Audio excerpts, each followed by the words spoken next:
ನಿನಗೆ ಕಲಿಸಿಕೊಟ್ಟೆ.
ಬಂದಂತೆ ಕಾಣುತ್ತದೆ. ನೀನು ಮಹಾಕಾಳಿಯಂತೆ ನಿಂತುಕೊಳ್ಳು, ನಾನು ಭೈರವನಂತೆ ನಿಲ್ಲುವೆ. ಆಯ್ತು, ಮಾವನವರು ಬಂದ ಮೇಲೆ ಯಾರು ಮಾತನಾಡುವಂತಿಲ್ಲ. ಮೊದಲು ಯಾರು ಮಾತನಾಡ್ತಾರೋ ಅವರು ಸ್ವತಂತ್ರ. ಗೊತ್ತಾಯ್ತಾ?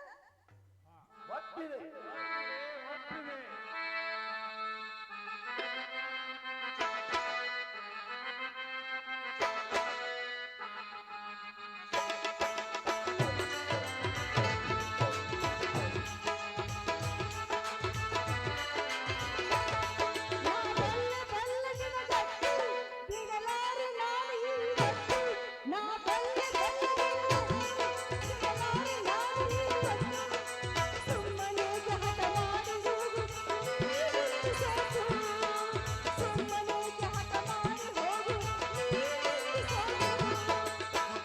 ಪಲ್ಲೆಲಿನ ಕತ್ತು ಬಿಡಲಾರೆ ನಾನು ಈ ಸರತು. ಆ ಪಲ್ಲೆಲಿನ ಕತ್ತು ಬಿಡಲಾರೆ ನಾನು ಈ ಸರತು. ಸುಮ್ಮನೇಕೆ ಹಠ ತೊಟ್ಟ ಹೋಗು ನೀನಿಂದ ಸೋತು. ಸುಮ್ಮನೇಕೆ ಹಠ ತೊಟ್ಟ ಹೋಗು ನೀನಿಂದ ಸೋತು.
ಅಂದ ಬೇಗ ನಿಂತುಕೊಳ್ಳುವ. ಆ, ತಗೊಳ್ಳಿ ಚಕ್ರ.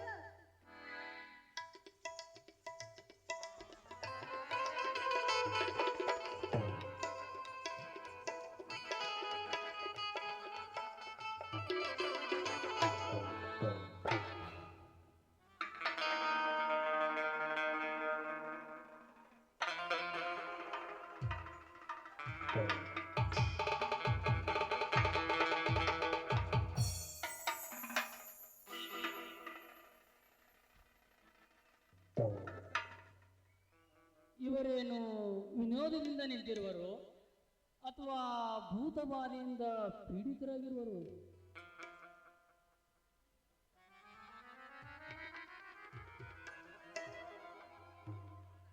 ಹೀಗೆ ಮಾಡಬೇಕು. ಅಯ್ಯೋ ಚಕ್ರ ಚಕ್ರ! ಮತ್ತೇಕೆ ಬಂದಿತ್ತಪ್ಪ? ಎಲ್ಲಿ ಚಕ್ರ?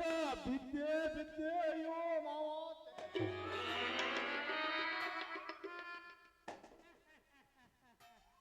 ಎಲ್ಲಿ ಚಕ್ರ? ಏನು ಕತೆ? ನಮ್ಮ ಹುಚ್ಚಾಟಕ್ಕೆ ಹರದಾರ ಹಾಕಲು ಹಂಚಿಕೆ ಹೂಡಿದಷ್ಟೇ. ಮಾವ, ಚಕ್ರವೆಂದ ಕೂಡಲೇ ಎದಿಗೆ ಬಾಣ ಬರದಂತೆ ಆಯ್ತು.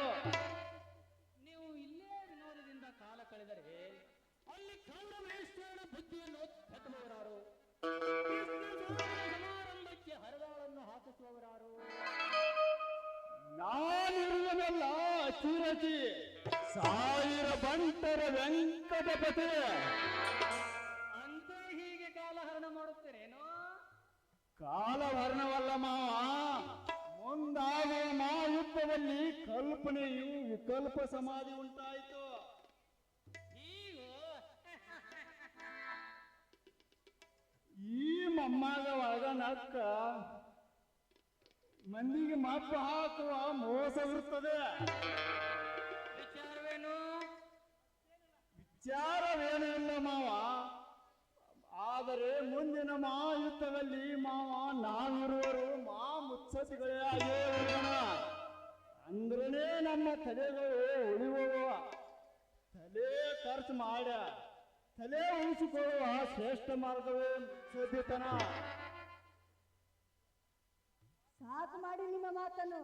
ಹೋಗಲಿ ಬಿಡು ಮಾವ. ಅಂದ ಹಾಗೆ ಮತ್ತವ ಹೊಸ ಸುದ್ದಿ? ಹೊಸ ಸುದ್ದಿ ಏಕೆ? ಬಿಸಿ ಬಿಸಿ ಹೊಸ ಸುದ್ದಿಯನ್ನೇ ತಂದಿರುವರು. ಅದಕ್ಕಾಗೇ ಮಾವನವರ ಪ್ರವೇಶ ಆರಂಭ. ಸಿಂಧುರಾಜ, ನಿಮಗೊಂದು ನವೀನ ಕಾರ್ಯ ಒಪ್ಪಿಸಬೇಕಾಗಿದೆ. ಬೇಕಾದ ಕೆಲಸವನ್ನು ಹೇಳಿ, ಆದ್ರೆ ಸೀರೆಯನ್ನು ಉಡಲಿಕ್ಕೆ ಮಾತ್ರ ಹೇಳಬೇಡಿ. ಓಹೋ, ಅದು ನಿನ್ನೆ ನಡೆದ ವಸ್ತ್ರಾಪಹರಣದ ಸಮಯ. ಹೌದು ಮಾರಾಯ, ಮುಂದಿರುವುದು ಪ್ರಾಣ ಕಳೆದುಕೊಳ್ಳುವ ಪ್ರಸಂಗ. ಅದಕ್ಕಾಗಿ ದೀರ್ಘಾಲೋಚನೆ. ಸಿಂಧುರಾಜ, ತತ್ತರಿಸಬೇಡ. ಸಂತೋಷಜನಕವಾದ ಕಾರ್ಯ ನಿಮ್ಮ ಮುತ್ಸದ್ದಿತನಕ್ಕೆ ಸೌಕರ್ಯ. ಕೇಳಿ, ನಾಳಿಗೆ ಒಂಟಿಗರಾಗಿ ಬರುವ ಆ ಕಲ್ಲು ಕೃಷ್ಣನ ಕಂಠನಾಳವನ್ನು ಆ ಕಳ್ಳ ಕೃಷ್ಣ ಇಲ್ಲೇಕೆ ಬರೋನು? ಗೊತ್ತಿಲ್ಲವೇ ಆ ಗೊಲ್ಲನಾಗಮನದ ಕಾರಣ? ಮತ್ತೇನು ಸಂಧಾನ? ಗುರು ಪಾಂಡವರ ಸಂಧಾನ. ಅದು ಆಗದಂತೆ ಈಗಿನಿಂದಲೇ ಈ ಶಕುನಿಯ ಕಾರಸ್ಥಾನ. ಬನ್ನಿ.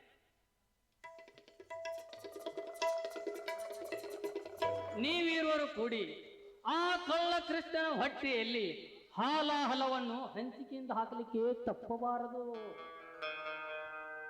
ಅಪ್ಪರೇ ಮಾವ, ಎತ್ತರೂ ಇರಬೇಕು ನಿನ್ನಂತ ಶಕುನಿ ಮಾವ.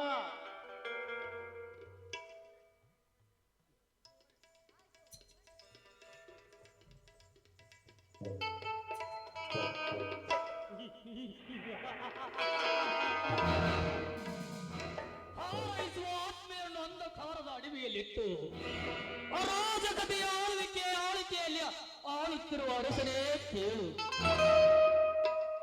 ಸಿಂಹಗರ್ಜನೆ ಮಾಡುತ್ತಾ ಸಿರಿತನದ ಸೆಲೆಯಲ್ಲಿ ಸಿಲುಕಿ ಸದಾ ಈ ಶಕುನಿಯ ಸಲಹೆಯನ್ನೇ ಸಾಧನೆ ಎಂದು ಪರಿಗಣಿಸಿರುವ ಶ್ರೀಮಂತನೇ ಕೇಳು. ಹೆತ್ತ ತಾಯಿಯ ಕಣ್ಣೀರಿನಿಂದ ತೊಯ್ಲು,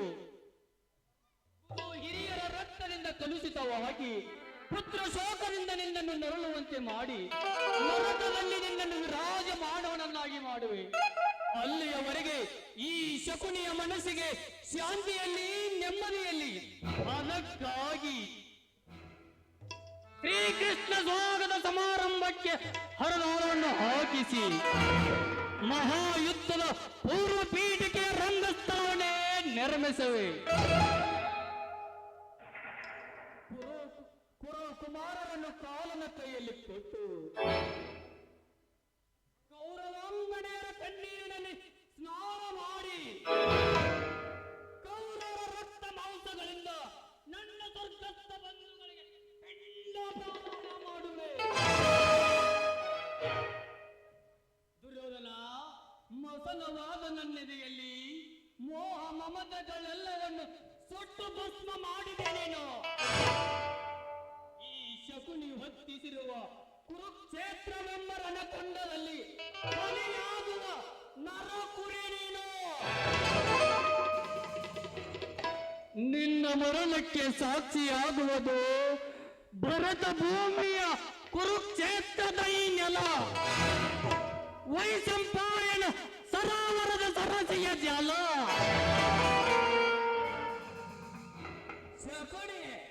ಶಕುನಿ ಎಂಬ ಮೂರಕ್ಷರದ ಅರ್ಥ ತಿಳಿಯದ ಕುರುಕುಲದ ಕುರುಡನ ಕುಂಡಿಗಳು. ಶ ಎಂದರೆ ಶಕ್ತಿ ಪ್ರಧಾನರಾದ, ಕು ಎಂದರೆ ಕುರುವಂಶವನ್ನು, ನೀ ಎಂದರೆ ನಿರ್ನಾಮ. ಈ ಶಕುನಿಯಿಂದ ಕುರುವಂಶ ನಿರ್ನಾಮ.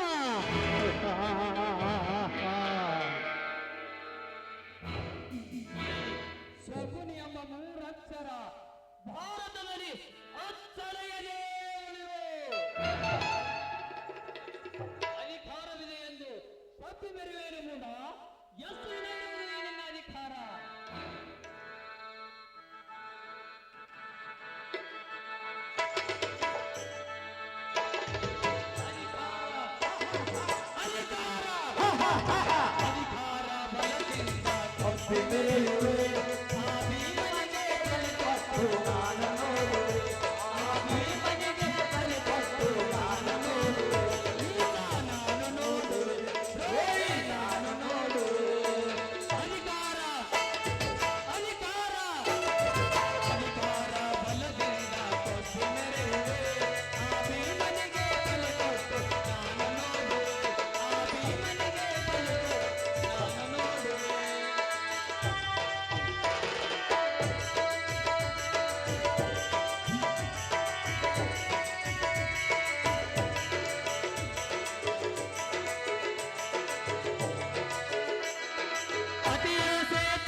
ಮನದಲ್ಲಿ ನಿನ್ನ ಕೊಲೆ ಮಾಡು ಸಂಚು ನನ್ನ ತಲೆಯಲ್ಲಿ. ಅತಿಯಾಸೆ ತುಂಬಿರುವುದು ನಿನ್ನ ಮನದಲ್ಲಿ, ನಿನ್ನ ಕೊಲೆ ಮಾಡು ಸಂಚು ನನ್ನ ಮನದಲ್ಲಿ.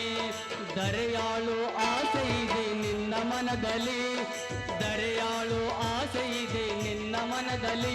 ನಿನ್ನ ಕುಲನಾಶದ ಹೊಂಚು ಇದೆ ನನ್ನ ತಲೆಯಲ್ಲಿ, ನಿನ್ನ ಕುಲನಾಶದ ಹೊಂಚು ಇದೆ ನನ್ನ ತಲೆಯಲ್ಲಿ. ನನ್ನದು ತಪ್ಪು ಇಲ್ಲ ನಿನ್ನದು ತಪ್ಪು, ಇದು ನನ್ನದು ತಪ್ಪು ಇಲ್ಲ ನಿನ್ನದು ತಪ್ಪು. ಇಬ್ಬರನ್ನು ಹುಟ್ಟಿಸಿದ ಬ್ರಹ್ಮನ ತಪ್ಪು.